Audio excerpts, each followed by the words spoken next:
A tarde desta quarta-feira foi marcada por dois confrontos sub-20 de meninas e meninos. As meninas, infelizmente, perderam em casa para o Corinthians na semifinal do Campeonato Paulista, mas o gol da Tainá Maranhão no finalzinho deu esperança, foi 2-1, para que elas possam, quem sabe, repetir o que fizeram semana passada, vencer lá na casa do Corinthians e ir à final da competição.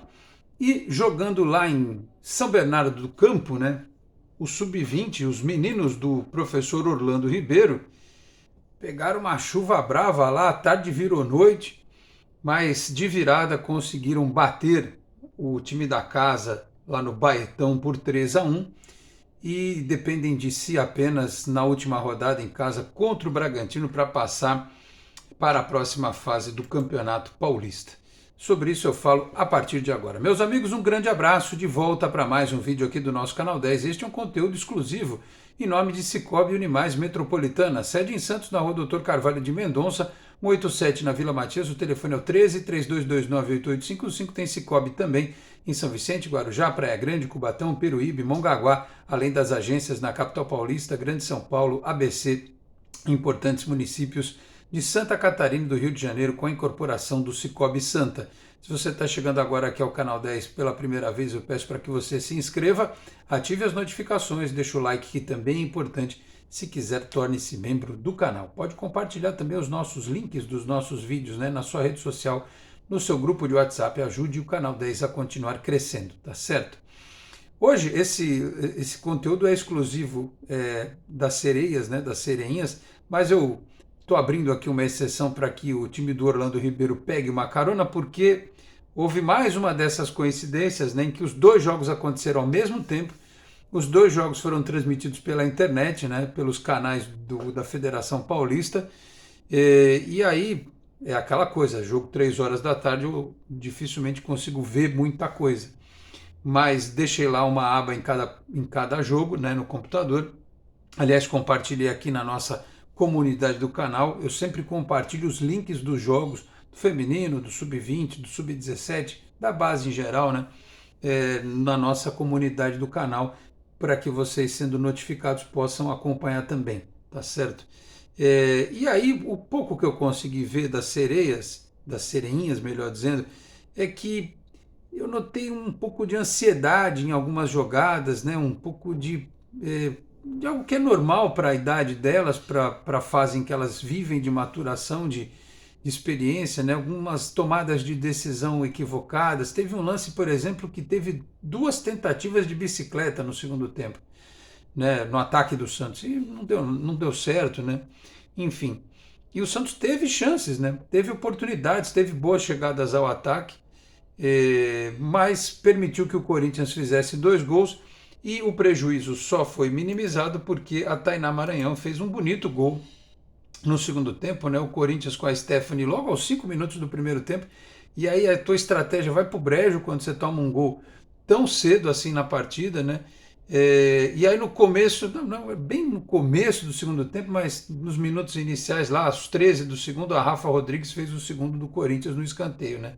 A Tainá Maranhão só conseguiu, ela que foi emprestada, digamos assim, para o sub-20, ela que forma constantemente na equipe principal, fez aos 47 do segundo tempo, repito, um belo gol ali da entrada da área, que ajuda o Santos a ter mais esperança. Porque se vai 2-0 para o jogo de volta, você tem que fazer 2-0 é mais difícil. Você ganhar um jogo de um resultado simples e levar para os pênaltis, dá uma possibilidade maior do Santos sonhar com a classificação. O Santos da técnica Emi de Salles foi a campo com a Júlia Matalo, a Bárbara Cusuol, a Emily, a Tolesane e a Mirelle Torres, a Luísa Maria, Ana Barbosa, depois a Kathleen Agi Fernandes, a Curi, depois a Júlia Delprá, a Tainá Maranhão e também a Isa Viana.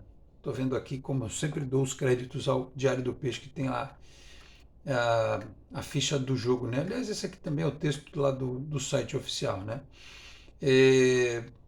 Sereias tem, portanto, esta decisão de volta no sábado agora, no Parque São Jorge, aquela história de torcida única, né?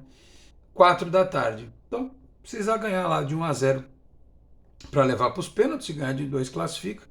Se empatar ou perder, aí as meninas estão fora, mas vamos combinar que até depois daquele primeiro resultado, pouco a gente acreditava que elas fossem chegar na semifinal, né? O primeiro resultado contra o Corinthians na fase anterior. Elas conseguiram o resultado lá, então provaram que é possível, né? Quando se defenderam bem, então elas mostraram que sim, é possível conquistar a classificação lá. Tomara que tenha um pouquinho mais de concentração, um pouquinho menos de ansiedade. Eu sei que é natural da idade, acontece. É, mas elas têm condição de buscar essa classificação lá, tá bom?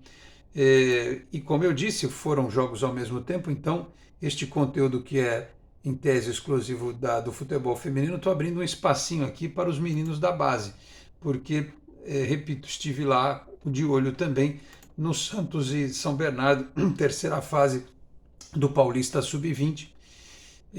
No Baetão, o Santos saiu perdendo por 1-0, né? E o jogo estava com uma cara de que ia chover e choveu mesmo no segundo tempo, né? Mas ainda bem que o Santos fez chover gols na primeira etapa. Resolveu no primeiro tempo e no segundo tempo deu uma administrada, né?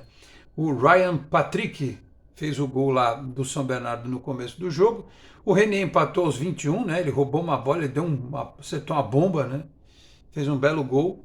O Wesley Patati pelo lado esquerdo, né? Aliás, o Patati jogou, o Miguelito não, porque o Miguelito cumpriu suspensão, né? Ele tinha tomado cartão vermelho na partida anterior e, inclusive, nestes últimos dias está treinando lá com o Marcelo Fernandes, com a equipe principal. Patati pelo lado esquerdo fez um belo gol também e aos 29 aos 34 o Ian que a gente fala pouco dele, né? E ele é bom jogador, ele é um volante que tem chegada, ele faz muito gol, chega muito na área. O Balão tem uma característica diferente dele, mas esse ano é bom a gente ficar de olho, viu? Esse moleque tem muito potencial, muita qualidade. Ele é um volante que vai até a área fazer gol, né? Coisa bem difícil atualmente. Então, no primeiro tempo se resolveu tudo, o Santos deu uma administrada no segundo tempo. Depois eu vou explicar como é que ficou essa situação do grupo. O Santos de Gustavo Jundi, o Robert, o Thiago Balieiro, o Samuel e o Diogo Correia, que agora é o titular da lateral esquerda, porque o Kevson está lá na equipe principal. O Balão, o Ian e depois o Pedro Ian. Aliás, essa substituição clássica aí do Orlando Ribeiro é sempre engraçada, né? Sai o Ian entre o Pedro e Ian, só que o Ian é com Y e o Pedro Ian é com I. E o Gabriel Bom Tempo, que jogou aí nesta função do Miguelito. Depois entrou o Martins, que renovou o contrato recentemente, assim como o Wesley Patati, que depois saiu para entrar o Cauã Ferreira, o Renier, depois o Vitor Michel e o Enzo Monteiro, depois o Fernandinho. Portanto, o Santos de virada venceu lá por 3-1. A situação do Paulista Sub-20 é a seguinte: o Santos é do grupo 25, o Bragantino está na frente. Bragantino, Santos e Ferroviária tem 9 pontos. O Santos hoje está em segundo porque a Ferroviária tem um saldo de -3. O Santos tem um saldo positivo de 7. Os dois times têm 3 vitórias. Na última, a Ferroviária ganhou do Bragantino, né? Nesta rodada, fora de casa por 1-0, né? E pega o Sport Clube São Bernardo. Então, existe aqui uma boa possibilidade da Ferroviária ganhar e classificar, né? Porque ela iria a 9 pontos, iria a 12 pontos, e aí quem ganhar de Bragantino e Santos classifica também. O problema aqui para a gente é o seguinte: o Bragantino vai enfrentar o Santos no CT Pelé no dia 11, né? Os dois jogos são dia 11, às 3 da tarde. Só que o Bragantino está à frente do Santos hoje por conta justamente do saldo de gol, tem 8.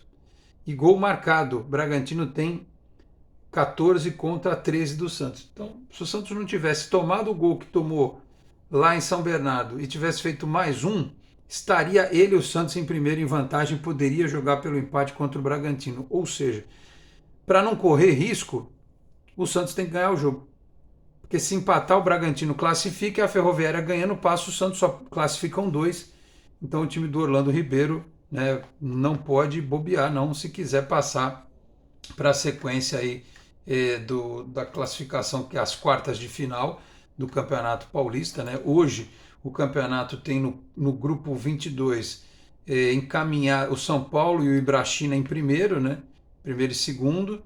O Desportivo Brasil ainda tem, o Mirassol ainda tem chance. No grupo 23, Palmeiras e Portuguesa, né? O Corinthians está na rabeira do grupo que ainda tem o São Caetano. O Corinthians precisa ganhar da Portuguesa nesta sexta-feira para nutrir alguma esperança na última rodada. Mas a Portuguesa joga em casa. No grupo 24, Botafogo com 12, Inter de Limeira e Novo Horizontino com 9 estão disputando posição aí. E, como eu disse, no grupo do Santos, esse equilíbrio: Bragantino, Santos e Ferroviária com 9, o Sport Clube São Bernardo com 3 pontos. Assim, o Santos perdeu para o Bragantino na primeira rodada, né? Lá em Bragança, perdeu por 4-1 lá. Aliás, o Bragantino está embaçando a vida do Santos no Sub-17, está embaçando. Lá o Santos tomou de 4-1, isso inclusive é o que está fazendo a diferença na história do saldo de gol, né? Então vai ser um negócio complicado, né? O Bragantino meteu 6-0 no São Bernardo e tal. O Bragantino fez saldo nessa brincadeira aí, né? Então, o Orlando Ribeiro, para o time que é o atual campeão paulista, cair nesta fase, não chegar nem nas quartas de final, seria algo bastante desagradável, para usar um adjetivo suave, né? Para não ser mais radical. Então o Santos tem obrigação de ganhar do Bragantino na semana que vem e no mínimo chegar no mata-mata do Campeonato Paulista, né? Porque a fase de grupo agora vai se encerrar. Esse time precisa ir para outra etapa e disputar aí com, hoje seria, além do próprio Bragantino, Botafogo, Inter de Limeira, Palmeiras, Portuguesa, São Paulo e Bragantino, né? Os que passariam de fase no Campeonato Paulista, tá bom? Então é isso, quarta-feira de sub-20 de meninas e meninos. As meninas perderam, os meninos ganharam, mas terão uma dura missão na próxima rodada aí do Campeonato Paulista, tá certo, meus caros? Falei aqui em nome do Sicoob, do Sicoob Unimais Metropolitana, cooperativa de crédito que é parceira do Canal 10, tá certo? Eu vou ficando por aqui. Muito obrigado a todos pela audiência, um grande abraço e até a próxima. Tchau, pessoal.